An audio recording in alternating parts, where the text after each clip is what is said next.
guys, I am rushing straight into the video today because I am so excited because my brain right now is like, what?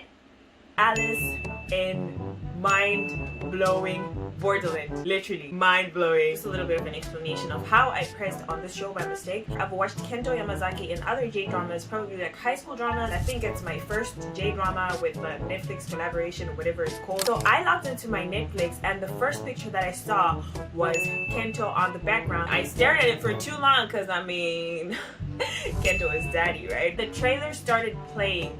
Guys, I was sold immediately. I saw the character with the tattoos on his face. I was just like, I'm gonna watch this because it seemed like a new concept. This Netflix show was adapted from a manga. So, number one, the first thing that you want to know is the storyline. Alice and his friends end up getting transported to what seems to be an alternate version of Tokyo. Picture a country like Japan with so many people, but suddenly there's no people. As the watcher, you start feeling crazy on their behalf. Alice and his friends are soon to find out that this is not a joke.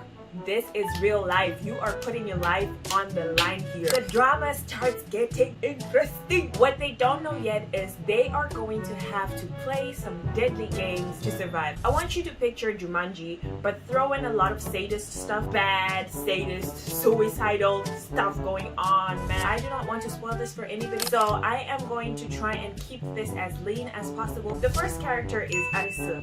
As the J-drama starts, we are introduced to his character. We can see that he's a hardcore fan of video games. Also, as the camera moves through his room, we can see that he's an analytical person because we see math books, a lot of game stuff from the type of game that he's playing. He seems like he likes survival games. As someone who enjoys his game and is not really doing anything with his life at the present moment, he is the disappointment of the family according to his dad. The second character we're introduced to is Karube. Not much of his background is stated at the beginning, but we can just see that he's having a small thing with the lady who works with him at the bar. Karube is very physically gifted and seems to be a very good fighter. We move on to the third character, and that is Chota. This guy seems to be working in an IT company and he hates his job. All the other characters were introduced as the look at me trying to say K-drama. All the other characters were introduced as the J-drama went forward. And I do not want to mess it up for you guys because, again, no spoilers. But hold on.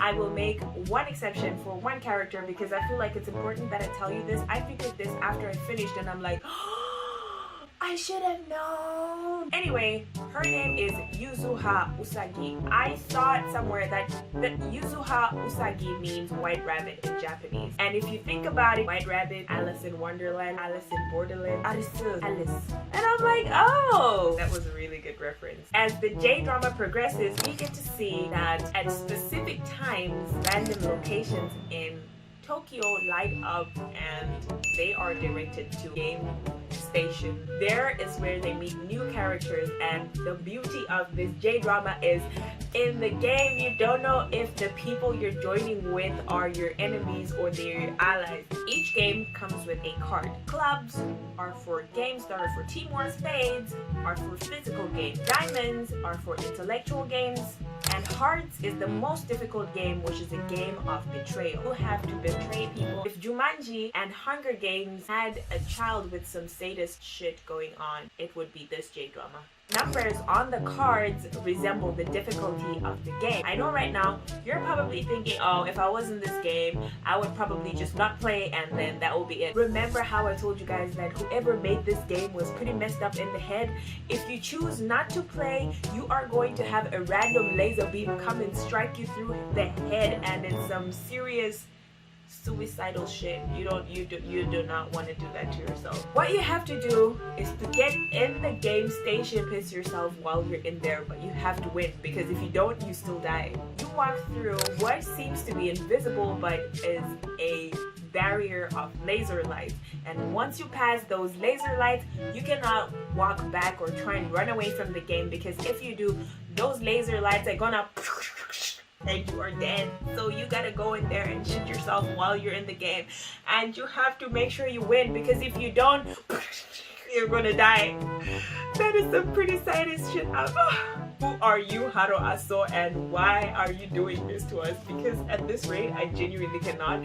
I heard that they changed a lot of stuff, so I haven't read the manga because I'm not a manga person, but if this is how it was in the manga, bro, who are you, Haro Aso? But you are mind-blowing, I'll give that to you. Let's just use maybe level 7 as an example. You passed level 7 and you didn't die. You are awarded with a 7-day visa. What this means is you can chill for 7 days because in the games it's really bad to a point where you can get proper injuries on your body. So probably like a recovery mode. But if you overstay on your visa, laser thing like through your head and you are like blowing your eyes out of your head and you are just dead. From this point, I'm pretty sure that you can see that this is like a no joke type of game. The suspense, I don't even know how to say. The suspense is crazy. That is one thing I will tell you. I've watched many shows and very few shows kept me at the edge of my seat on my toes at the same time until the last episode. But this, can we talk about how episode 1 to episode 4 was on steroids? We don't know why Alice and his friends have been transported. Anyone can die at any time. Laser beams will come and just anytime, anyone. It's freaking mind-blowing. Remember what I said at the beginning? Literally, it really is mind-blowing. Where did the rest of Tokyo go? Who's the game master? We don't know. Like, that is the level of suspense of this show. Like, I still can't get over how this show was really good. Honestly, the suspense is unmatched. Netflix, if you're watching this, I'm talking to you. If you guys ever need an ambassador to talk about your show to everyone, I'm here, because wow, you guys flexed. Watch it for a new experience with new actors. I watched J-dramas before, but that was like a while back, and I really loved Borderland. I had a phase with Chishiya Yamazaki, but in this J-drama, Kento, what in the charisma shenanigans were you doing to me? Because I was like, woo! He did his role justice. I can never picture anybody else who was going to do it as well as Kento. The acting was so raw. Like, I remember there's a scene he had to scream, what? Can we talk about how he played his hysteria scenes? Very few people will be able to sit there and look like they are having a panic attack while sitting there having hysteria and some crazy panic attack going on. But Kento did that. The Zaddy did that. And I am so proud of him. Everyone on the cast, even if somebody was coming for an episode, only 1 episode or 2 episodes, they did their best. They did their best. The supporting cast, the energy they had for their characters, they reflected the characters as best as possible. I don't even, whoever was doing the casting for this J-drama, you know what you're doing. The gray hair dude, come on man, like why are you so handsome and pretty? He's so charismatic for no reason at all. I mean, if you just tell me like, yo, jump off a cliff, I'll be like, yes sir. I cannot begin to even stress how the CGI was so well done in this J-drama. They had to film this drama and do it and make it look like Japan is a ghost town. How? Of course they didn't. They used CGI and everything, but that takes a lot. And not even only the people that did CGI, even the sound engineers of this J-drama. In a loud city like Tokyo, they did it well. I don't know where they filmed this. The creativity also extends to the storyline itself. At no point in this K-drama are you going to try and predict what is going to happen, because the plot twists, my guy, that takes some proper creativity. So the whole team, and I don't know, should I say Netflix flexed on this, or the whole team of Japanese actors and Japanese directors and the whole crew flexed on this, because wow.